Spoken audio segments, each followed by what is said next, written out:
Live from the City of Angels. Didn't know I was going to do a stream tonight, but what the hell? I mean, I nailed this thing. Were you guys here last night? Let me show you what happened last night on MMT. I called it. Here it is. Let's go to the replay. Listen up. Here's what's going to happen. That's going to be the AMC Screen Unseen tomorrow. So if you want to see this film for $5, I promise you, if I'm wrong, I will refund everybody on Tuesday. That's how confident I am that tomorrow's AMC Screen Unseen is the Bikeriders. If I am right, here's the deal. I will either refund you all the money if I'm wrong, or if I'm right, you guys need to pay me each a $5 fee. I'm rich. I am a rich man tonight on this Monday night because 24 hours ago, I called this. Tonight's AMC Screen Unseen would be the Bikeriders, and also in tweet form back on Friday, I called this. So don't mess with the awards ace. When I bring the heat, the fastball's up and in, and you better watch out.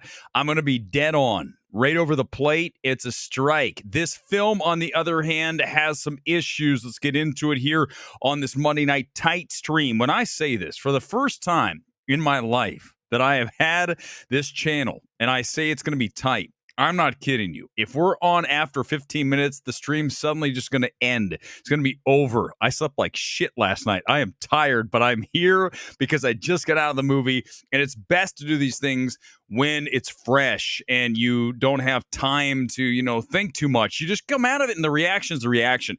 There's really not going to be much change. There shouldn't be any change. If you have someone you follow, a reviewer, anybody that has an opinion, they need time, they need, watch the movie again. No, we don't do that. We just come out and do it. Here we go. Get ready. The number one reason that I am recommending the Bikeriders, and anybody who saw it tonight, come into the comments. If I don't get to it, comment on the video once we put this thing up on the finished live section of the MMT homepage. It is the Pitbull Tom Hardy.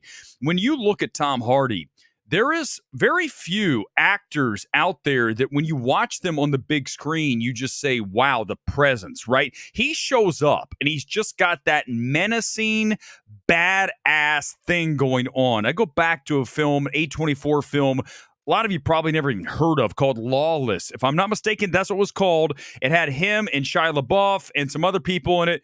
And he played a version of this, right? Tom Hardy's always going to be that Pitbull kind of guy. And in this film, if you extract him from the Bikeriders, the entire film is not nearly as strong. And that even goes for when he's doing his weird accents. Hey, man, you know how he does his thing? He does that here. He's doing the same thing, Eddie Brock, right? He's doing that here. But there's just something when the camera squares up on Tom Hardy, you're just like, this motherfucker would mess you up. I mean, I don't know if it's true or not. I just know that I wouldn't take any chances around Tom Hardy.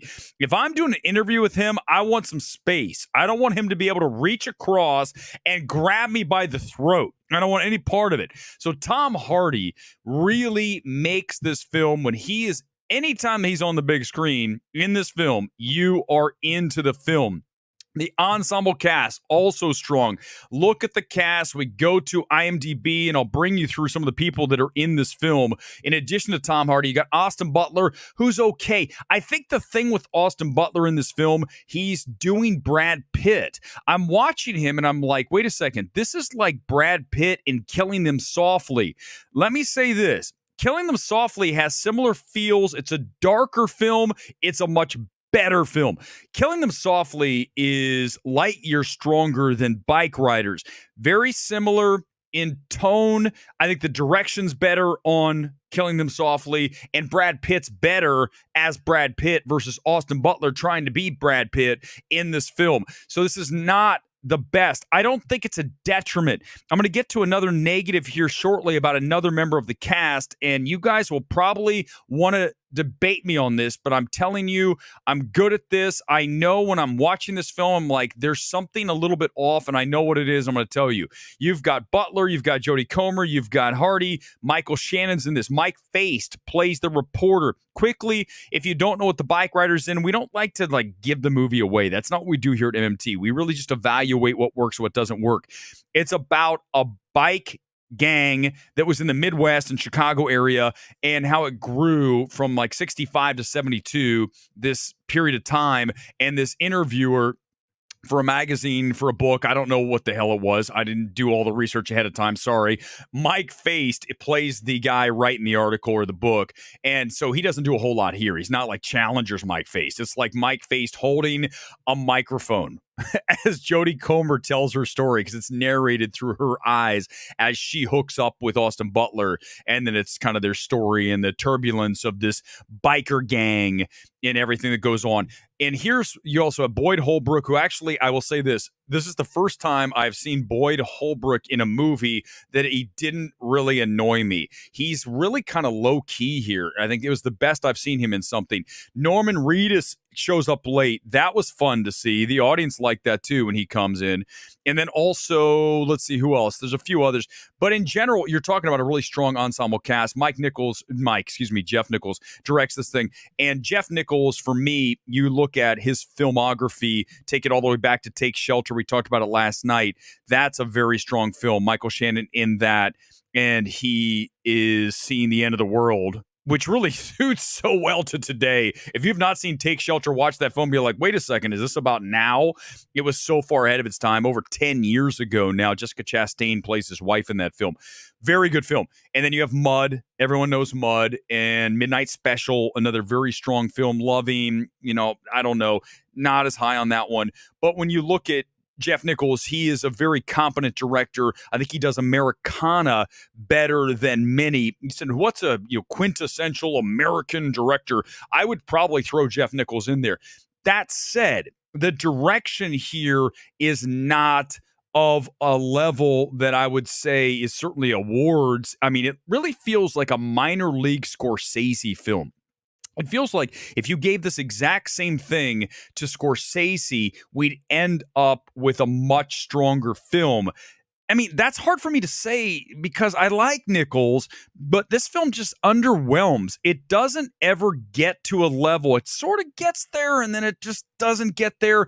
I think the film takes off when they burn down a building. I can't give it away. Don't want to give it away. But that's where I go, okay, now we have some menace with this film. And then Hardy kind of comes on in the second half of the film. The first half of the film, you're going to be like, I'm bored out of my mind.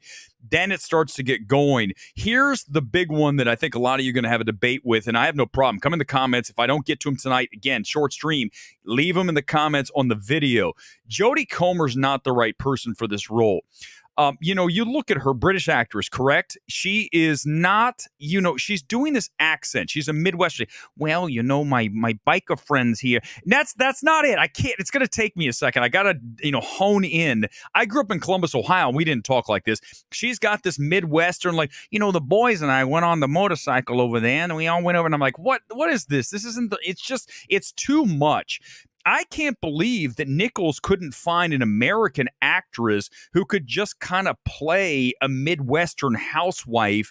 In a weird way, I feel like Hollywood gets so obsessed with putting names in films that sometimes it's not the right person for the role.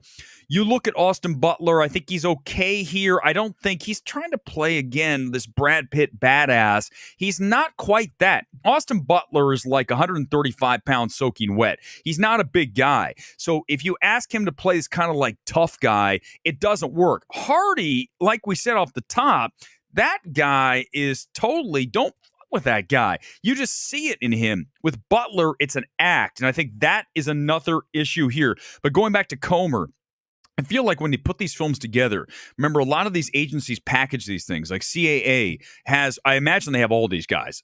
Everybody in this film is likely a CAA client. CAA takes the biggest ones. And at the end of the day, they like to package everyone together. Why do they like to do that? Because they get the paychecks from the entire movie. You got the director, let's say CAA, Nichols with CAA. You've got Comer, you've got Butler, and you've got Hardy. And then you have all four of your main participants and the players in this film, from director to stars, all in the same company, the same agency, and you're getting a paycheck, right? They get a percentage of that. So it behooves an agency to put those together. By the way, these are the things that you don't get from anyone else. You're not getting this from Stuckman. You're not getting this from Jeremy Johns. You're not getting this stuff from anyone else. So give me a like, subscribe if you haven't. I'm just going to put it out like that because you get these things here and I act like it's like normal stuff. It's not normal. What we're talking about here, it's much deeper than that. This isn't just about, well, the film's boring and, you look at this. No. We're literally saying Jodie Comer's not the right person for this role. It's not that she's bad. It's just she's not right.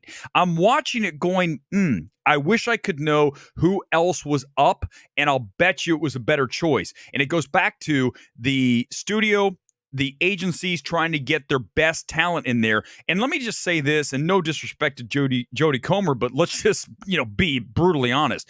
No one knows who Jodie Comer is. You do. I do. A few people do. Jodie Comer is not going to put a single ass in the seat when this thing opens up on Thursday night. Not one. Maybe, okay. Maybe her family. She's not a star, right? I don't think she's a bad actress. Last Duel, she's very good in. She's been good in other things. But at the end of the day, by the way, yes, there it is again. Have a shot. You're looking at somebody who's not a needle-moving actress. Not yet. Maybe she gets there. But I just think that it doesn't quite work. And then we're looking at a film that really needs to be tightened up. And that falls back on when we talk about direction. And I'm going to be critical of Nichols here. You have to have better control of your film and know that it's going too long and we've got to compact, we've got to contract, we have to bring this in, even though it's only about 2 hours long, maybe 205, a little bit over, not much. You're looking at a film that really should be brought in at 145. Thank God it's not 3 hours. It'd be bad. But because it feels like, especially the beginning, that first half takes a while to get going until we get literally the bar on fire and then the film kind of takes off. That is really unforgivable for a director not to be able to tighten the screws. It all comes back to what we talk about often, that when you direct a film, and I haven't directed a film, I'm writing a film, but I have not directed a film. When you direct a film, I think it's very hard to get distance from what you have shot, right? You spent all this time on this film. You did this scene, that scene, all these things. You have it all together, and you're trying to put the film together, and you're like, well, okay, if we cut that scene, we spent 4 days shooting that. I really think just because we spent so much time, we spent money on it, let's put it in. That's not true. First of all, does it serve the movie? Does it make it better? Is it necessary? If it's not, it's, sunk cost fallacy we talk about all the time. Get rid of it. If it's going to make the film better, cut it. That's the thing, is that I think a lot of directors have a problem saying this wasn't that good. Just because you shot it doesn't mean it has to be in there. God knows we've done a million of these streams where there's a lot of filler, okay? This stream's going to be tight. So if there's filler, it's not going to be as bad as the hour-long show. But you guys know what I'm saying is that it's personal, right? It's something you worked on, so it's hard to get the space and the distance you need. That's why you have to have someone close to you that tells you you need to trim here and there, give it a haircut, bring it in, and we're at 145. It's a better film. Now, let's address this.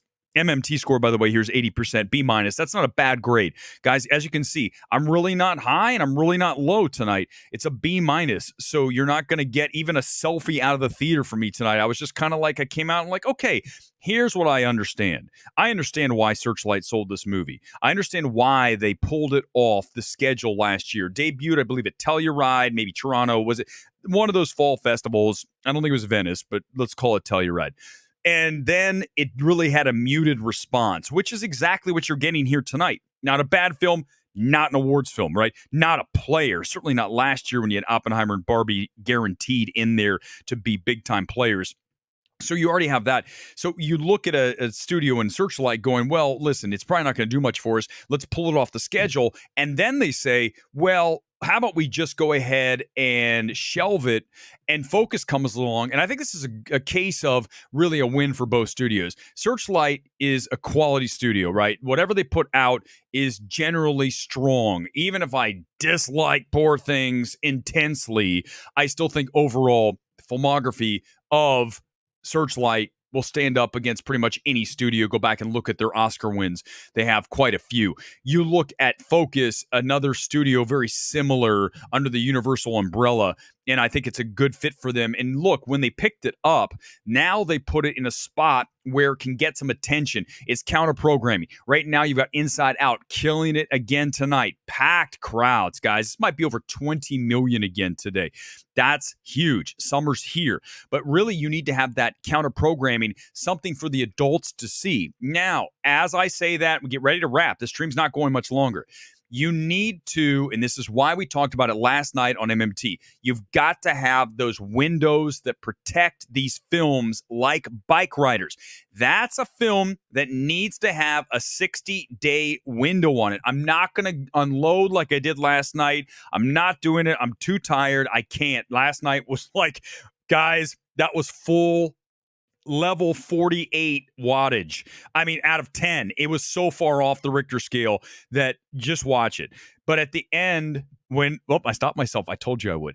You look at it, and it really is a situation where these films need to be protected by these windows, because if you look at a Bikeriders, it looks like something you can watch on Netflix, on Hulu, and then, or in this case, Peacock. You need to make audiences know that if they want to watch Bikeriders, you're going to wait 2 months. I said 75 days. That's my minimum. Well, 60 is my minimum. I want 75, but let's just say 60. 2 months, that will get you the time to at least maybe drive some asses into seats. Not like Jodie Comer. I had to just do it again. That's right. Actually, if that happens, there'll be more asses driven into the seats by a window than Jodie Comer in the Bikeriders. Okay, guys, a couple comments and I'm out here on this Monday night. You guys can tell, I am like low wattage tonight. I'm literally, my eyes are closing.